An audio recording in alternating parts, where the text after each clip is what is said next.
Bienvenido a tu radio Eugenio Espejo del Colegio de Periodistas de Pichincha.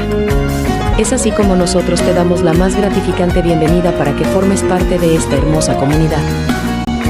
Las opiniones vertidas en este programa son de exclusiva responsabilidad de sus productores. La radio Eugenio Espejo presenta, todos los jueves de 8 a 9 horas, La Esquina de mi Barrio, que contará con noticias, comentarios, entrevistas en vivo, interacción comunitaria, todo lo que debemos conocer. Les espera a su anfitrión y magister Franklin Chávez Vallas. Si la prensa es cátedra, el periodista tiene que ser maestro. Si la prensa es tribuna, el periodista tiene que ser orador.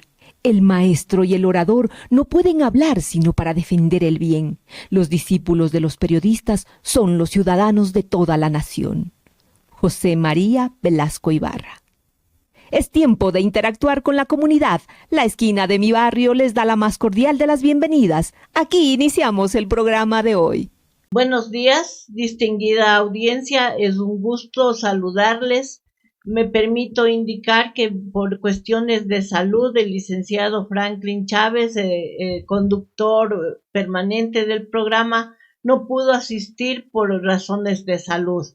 Sin embargo, estoy con ustedes, me da un gusto enorme poder saludarles, poder compartir con ustedes esta programación y más aún ahora que contamos con la presencia del doctor Andrés Campaña Remache, concejal del Distrito Metropolitano de Quito, quien es un directo amigo del colegio y con quien vamos a tener una conversación bastante amena, bastante atractiva, y que vamos a hablar sobre los temas que aquejan a la ciudad, especialmente a nuestra ciudad de Quito. Empezamos con una inquietud, Andrés. ¿Por qué la falta de quórum? ¿Cómo podemos interpretarlo el hecho de que no haya habido quórum en la reunión de consejo del día martes? Buenos días, querida Martita. Para mí un honor poder encontrarme en los micrófonos de esta importante radio, Eugenio Espejo, que hace referencia precisamente a uno de los ecuatorianos más ilustres, tanto en el ámbito de la medicina, tanto en el ámbito de la comunicación. También siempre para mí muy bonitos recuerdos estar presentes aquí en el Colegio de Periodistas de Pichincha, de que usted tiene el honor de presidir. Entonces, me alegro mucho de que el colegio tenga estos bríos importantes a la hora de generar un espacio de esta naturaleza y evidentemente un abrazo muy afectuoso a toda la audiencia que nos escucha. El día martes teníamos una sesión de Consejo Metropolitano, como suele ser todos los martes a las 9 de la mañana. Yo creo que hay una combinación de factores. En mi caso, yo puedo hablar por mi caso personal. Yo estuve presente, llegué tarde porque tuve precisamente que atender a una entrevista que nos hicieron conjuntamente con dos colegas adicionales, Wilson Merino y Michael Aulestia, en Radio Sucesos, que precisamente son vecinos de acá, casi vecinos del colegio de periodistas, están ubicados aquí en Eloy Alfaro. Entonces, lastimosamente, la entrevista terminó, nos desplazamos al municipio, pero claro, el día martes hubo un tráfico más allá de lo normal, que ya de por sí suele ser caótica la ciudad. Ese día fue un poco más caótico, entonces ciertamente nosotros llegamos con unos 3 minutos de atraso y evidentemente ya la sesión, al no contar con otros colegas concejales, no se pudo instalar. Entonces, esa es mi explicación personal. Ahora, seguramente también habrán otros elementos por los cuales los otros colegas no estuvieron presentes. Yo personalmente he estado presente a lo largo de este año en todas las sesiones. Es la primera vez que me sucede un tema de esta naturaleza.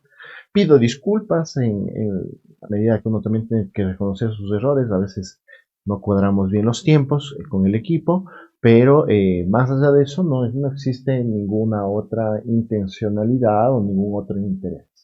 Excelente. Sin embargo, a través de los medios se difundía un poco como que era premeditado el no asistir a la reunión y no dar quórum, y que había algunas situaciones más que de actividad consejeril, eran más bien políticas. pero me alegro que de su parte al menos no haya sucedido esa situación. Vamos con otro tema, Andrés. La tosferina, un hecho que está afectando mucho a la población de Quito, y no sé si usted conoce la Secretaría de Salud, qué actividades está haciendo para poder paliar esa situación. Listo, es un tema preocupante el aumento de los casos de tosferina. Nosotros tenemos información tanto de la Secretaría de Salud del municipio de Quito, tanto del Ministerio de Salud Pública, para que la ciudadanía conozca. El año pasado nosotros registramos a nivel nacional más de 180 casos de tosferina a lo largo de sus 12 meses. Hoy, en 2025, a más o menos 4 meses y una semana, tenemos ya un reporte de 321 casos de tosferina. Entonces existe un incremento considerable a nivel nacional. De esos 321 casos, más de 100 están ubicados en la provincia de Guayas, más de 50 están ubicados en la provincia de Manabí y 45 casos en la provincia de Pichincha. La tosferina es una enfermedad bacteriana, de origen bacteriana, es una enfermedad contagiosa, y la tosferina se la puede combatir considerando además de que en niños menores de 1 año tiene una letalidad de hasta el 15%, se la puede combatir con la famosa vacuna pentavalente. La vacuna pentavalente se nos coloca a los 2, a los 4 y a los 6 meses, y sus refuerzos a los 18 meses y a los 5 años. ¿Qué sucede, querida Martita? Es que existe hoy bajos niveles de cobertura de vacunación o esquemas de vacunación incompletas. Por ejemplo, tienen 4 de las 5 vacunas, entonces evidentemente la vacuna no funciona. En ese contexto, la ciudadanía debe conocer que la vacuna es la forma más eficiente de combatir la tosferina. Sin embargo, la Organización Mundial de la Salud recomienda que a nivel internacional los niveles y la cobertura de vacunación tiene que estar sobre el 95%. En el caso del Ecuador, el año pasado llegamos a un nivel de cobertura del 68%. Y en el caso de Quito llegamos a un nivel de cobertura de 80%, muy debajo del 95% que es la recomendación internacional. Entonces, ese déficit de la vacunación es lo que tiene como consecuencia directa el aumento de casos de tosferina. Ahora, ya en el caso particular, nosotros como municipio de Quito, a través de la Secretaría de Salud, a través, en este caso, de las autoridades de educación también, se identificó la existencia el 24 de abril de un primer caso de tosferina en la unidad educativa Eugenio Espejo. Esta persona, esta niña de 11 años, tiene un hermano que también es estudiante. El 3 de mayo se ha confirmado que su hermano tiene también tosferina, siendo el segundo caso. Ahora, de por medio, una vez que se identificó este primer caso, se activaron los protocolos de vigilancia epidemiológica. ¿En qué consiste este protocolo de vigilancia epidemiológica? En primera instancia, en verificar el estado de salud de, en este caso, más de 3.100 estudiantes. De esos 3.100 estudiantes se identificaron que 109 presentan problemas respiratorios. Hoy, minutos antes de comenzar el programa, estábamos conversando. Uno mismo está gripado por el constante cambio del clima, la estación temporal. Entonces, hay 199 es la corrección, de estudiantes con sintomatología respiratoria. Ahora, de estos 199 casos, se identificó que a más de los 2 casos de los 2 hermanos, existía un probable tercer caso que podría tener tosferina. Se le hizo el examen, se le hizo el hisopado en el hospital del IES Quito Sur. Estamos a la espera de los resultados. Aquí importante que la ciudadanía conozca. Estos exámenes de laboratorio los procede el INSPI, el Instituto Nacional de Investigación de la Salud Pública. Entonces estamos a la espera de estos resultados y estamos a la espera que se confirme si es o no un tercer caso. Este probable tercer caso tiene una hermana. Entonces, ambos se encuentran en aislamiento hasta el 8 de mayo para evitar, evidentemente, de que exista mayor número de contagios en la unidad educativa.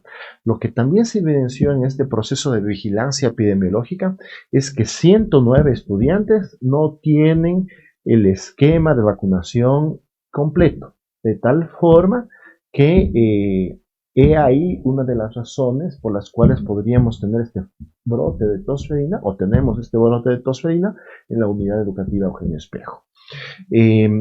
Frente a ello también el Ministerio de Educación a nivel nacional, como ente rector, ha dado algunas directrices. Una de esas directrices es el uso de la mascarilla en todas las unidades educativas de Guayas, Manabí, Pichinche, Santo Domingo de los Áchilas.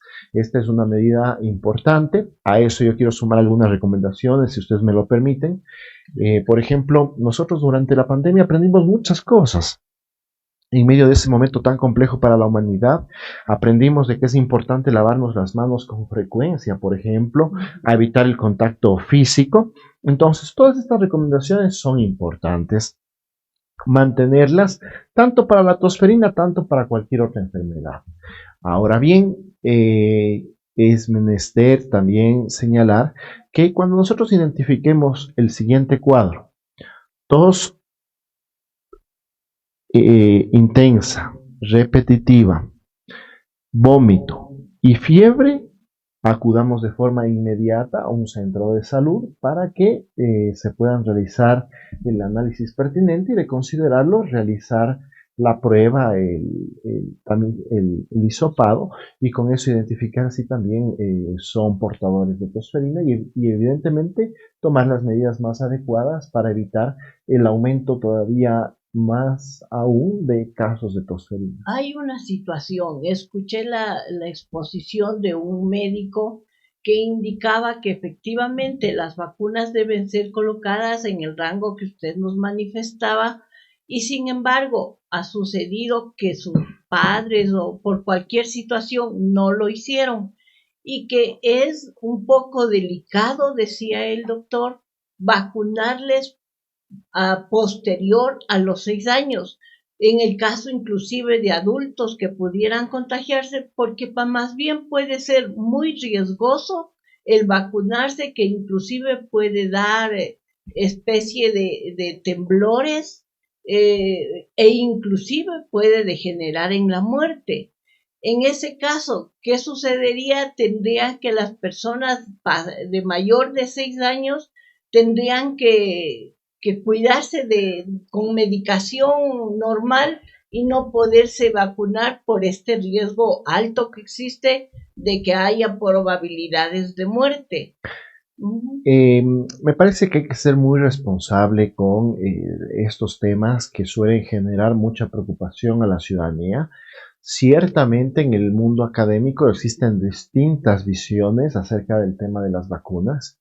Incluso yo personalmente veo con preocupación una fuerte tendencia de un sector a rechazar todo tipo de vacunas, lo cual es preocupante porque desde mi punto de vista son los esquemas de inmunización los que han permitido erradicar algunas enfermedades que hoy ya son prácticamente inexistentes. Por ejemplo, la viruela hoy en el Ecuador es casi inexistente. Entonces, todo ello fue fruto en su momento de intensos procesos de vacunación. Hoy la tosferina tiene este auge precisamente por la falta de vacunación.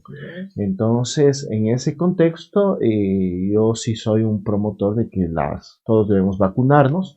Ahora también existe una directriz por parte del Ministerio de Salud Pública que se vacune únicamente a las personas que tienen hasta 5 años de acuerdo a los esquemas de vacunación.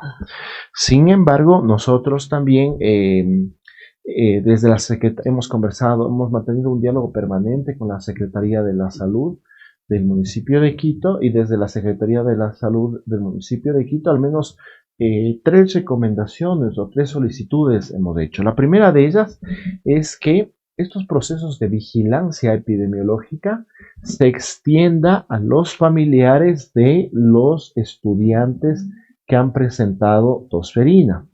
Nosotros como municipio tenemos la competencia de hacer la vigilancia epidemiológica al interior de las unidades educativas. Por eso se hizo el análisis de 3.200 estudiantes. Pero fuera de las unidades educativas, la responsabilidad es del Ministerio de Salud Pública, de tal forma que corresponde al Ministerio de Salud Pública identificar el cerco epidemiológico y identificar, por ejemplo, cuáles son los contactos fuera de la unidad educativa que pudieron haber tenido estos estudiantes y que podrían también ser portadores de tosferina. Primera recomendación. Una segunda recomendación tiene que precisamente ver con el tema de la vacunación hasta los 5 años. Aquí hay un tema que es importante también analizarlo. ¿Por qué han disminuido los niveles de cobertura de vacunación? Mencionaba yo, la vacuna de la tosferina se aplica a los 2, a los 3, a los 5 meses, con refuerzos a los 18 meses y con refuerzos a los 5 años. Pero resulta que hace 5 años nos encontrábamos en medio de la pandemia del COVID-19. Entonces, muchas personas en ese momento no se vacunaron contra la tosferina.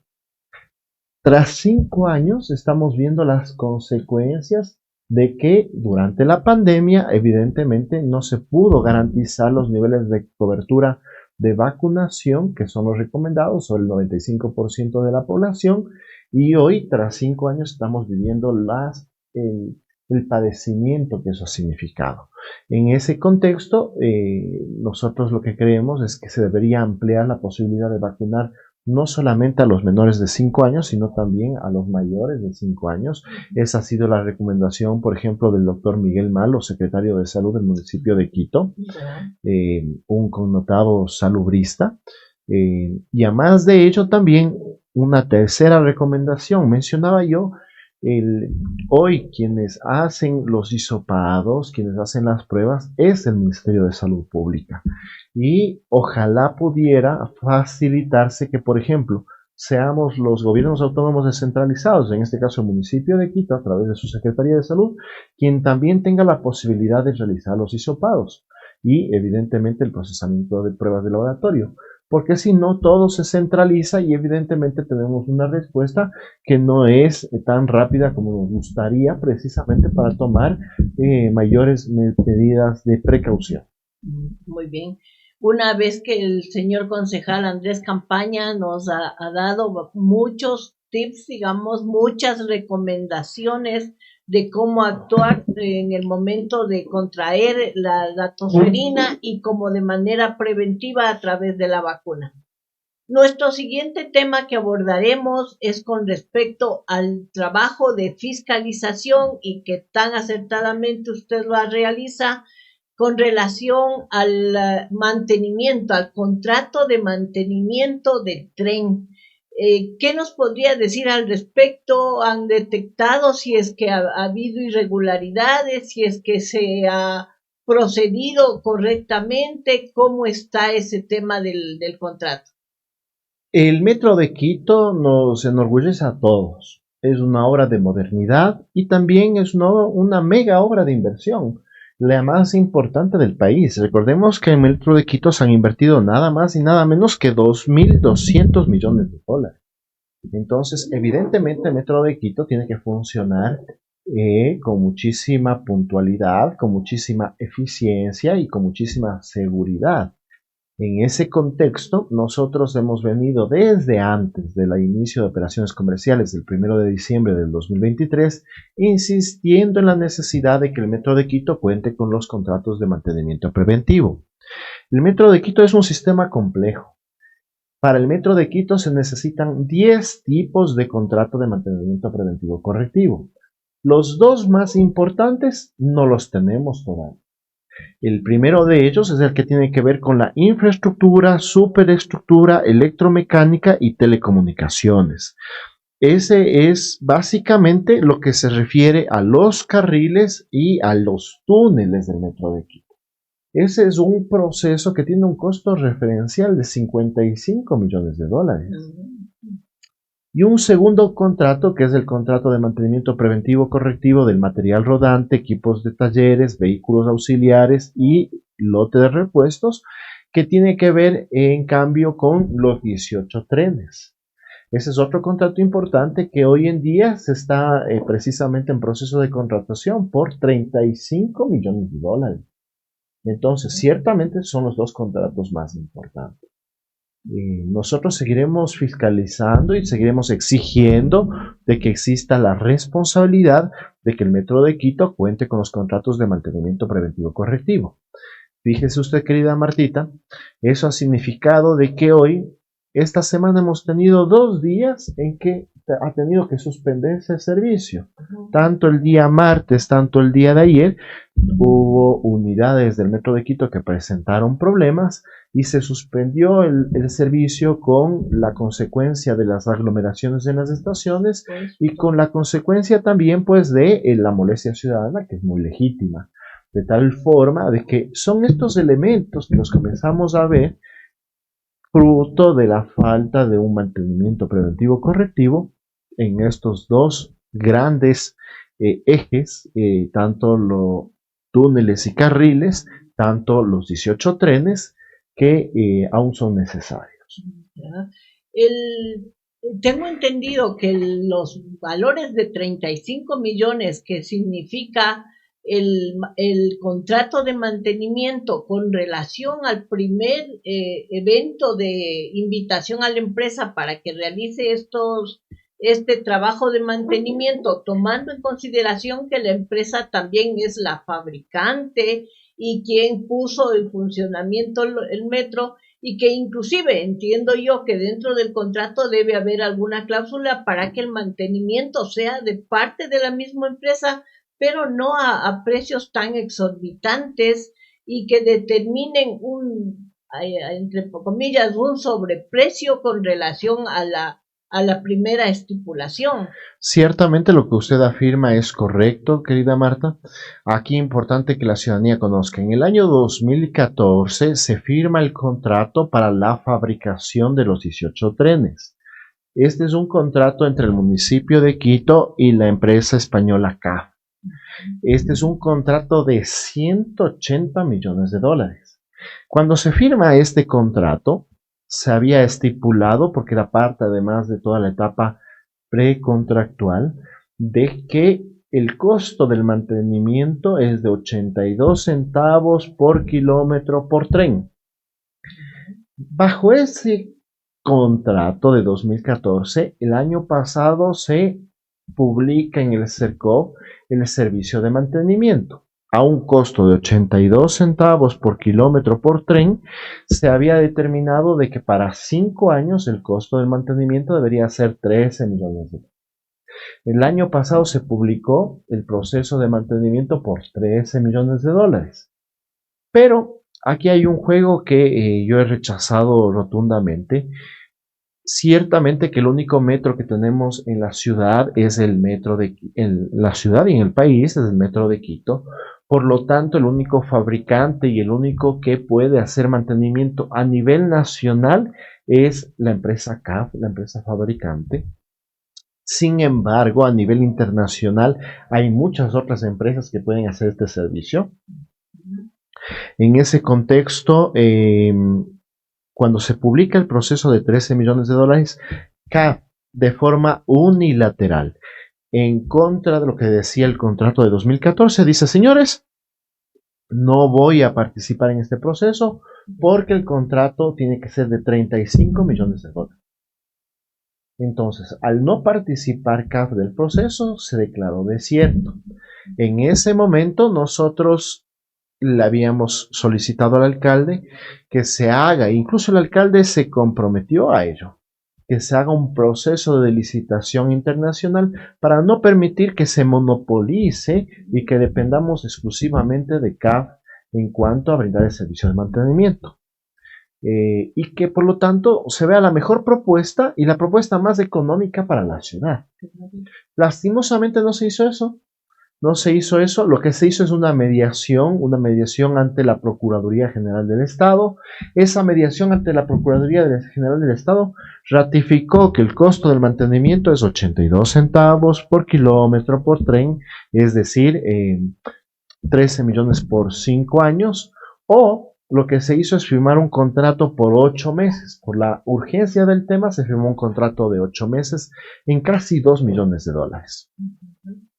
Ahora resulta de que una vez que está pasando esos 8 meses y por lo tanto ya necesitamos el contrato de mantenimiento a largo plazo, resulta que se publica nuevamente el proceso para su contratación directa con CAF, pero ya no a los 13 millones de dólares del año pasado, sino a 35 millones. Casi se triplica el precio, pero no solamente conforme con aquello. El proceso del año pasado de los 13 millones era para 5 años. El proceso ahora de 35 millones de dólares es para 4 años, 4 meses, considerando que durante estos 8 meses CAF está brindando el mantenimiento por 2 millones de dólares aproximadamente. Entonces termina siendo finalmente 37 millones de dólares por 5 años ahora, cuando lo que costaba hace un año atrás es 13 millones de dólares. Justifiquen cómo es que se triplica el precio del mantenimiento. Exactamente, y hasta ahora no ha habido una justificación valedera, digamos, sobre el tema. Más bien parece que no hay una respuesta, no hay presentar su presencia, valga la redundancia, en donde indiquen por tales y tales razones, porque la ciudad se merece esas explicaciones. La ciudad tiene derecho a conocer el porqué de las situaciones, entre comillas, irregulares se podría determinar, y claro, a través del ejercicio fiscalizador de los señores concejales, eso es lo que la ciudad merece, lo que debería tener, inclusive de parte del alcalde, ¿no? Quien es la primera cabeza, quien está visible y quien está realizando los contratos. Ciertamente nosotros hemos demandado precisamente transparencia. Hemos demandado que existan los contratos de mantenimiento preventivo correctivo porque es necesario garantizar puntualidad, eficiencia, seguridad, pero también solicitamos que se garantice transparencia y cuentas claras. Claro. Es algo similar pasó, por ejemplo, con los trolebuses. Se compraron 60 nuevos trolebuses. A nosotros nos parece un paso importantísimo. Había que renovar la flota de 1995. Esos buses ya estaban, los trolebuses ya estaban súper viejos. Enhorabuena que se compró los nuevos trolebuses. Ojalá pudiéramos modernizar todo el transporte público en la superficie, pero se hizo con contratos, por ejemplo, confidenciales. Se hizo con una intermediación internacional, se hizo además un proceso totalmente fuera de la ley que hoy la Procuraduría General del Estado está analizando y estaremos a la expectativa de que la Procuraduría General del Estado establezca indicios de responsabilidad penal incluso o responsabilidades administrativas y civiles. Justamente ese era el siguiente tema que quería abordar, porque igual tenemos esa incertidumbre de qué pasó con los contratos de adquisición de los trolebuses. Igual en donde se identifica, no sé si a primera vista o luego de hacer un análisis profundo, se identifica que hubo sobreprecio sobre la adquisición de este número importante de trolebuses. Hay otros colegas concejales, por ejemplo, el mismo colega Michael Aulestia, ha evidenciado cómo, por ejemplo, existen cotizaciones de la misma empresa fabricante china Yutong, que señala que los trolebuses tienen un costo de $500,000, pero a Quito le terminaron costando $600,000. Entonces, hay esas inconsistencias, y yo quiero insistir, finalmente será la Contraloría General del Estado quien determine pues Indicios de Lo- responsabilidad. ¿Qué responsabilidades existen? Correcto. No sé, Andrés, si es que hay algún otro tema que le gustaría que abordemos, que nos quisiera compartir a la ciudadanía, quisiera darnos una primicia de sucesos y acontecimientos que están suscitándose en el cabildo y que ha sido, como es de conocimiento general, ha sido causales para que al alcalde se lo cuestione y para que inclusive se esté solicitando su remoción. Entonces, quisiera escuchar, Andy. Sí, en efecto, estamos en un momento muy especial, a puertas de elegir a la nueva vicealcaldesa. Esta elección se tiene que dar el próximo 14 de mayo, según lo que señala la norma. Pero esta elección, toda elección va a generar movimiento, es normal.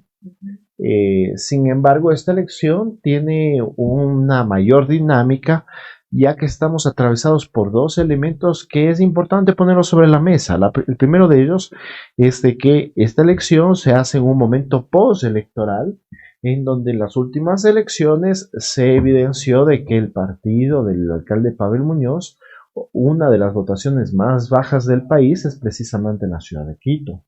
El partido del alcalde Pavel Muñoz en la ciudad de Quito obtuvo apenas el 34% de los votos frente al 66% de la otra opción electoral. Entonces, eso evidencia de que en la ciudad existe una correlación de fuerzas distinta. Y un segundo elemento es que hay de por medio un proceso de revocatoria del mandato. Es un proceso ciudadano que lo tienen que llevar a cabo los ciudadanos. Nosotros como concejales, por ejemplo, estamos incluso prohibidos legalmente de pronunciarnos a favor o en contra de la revocatoria del mandato.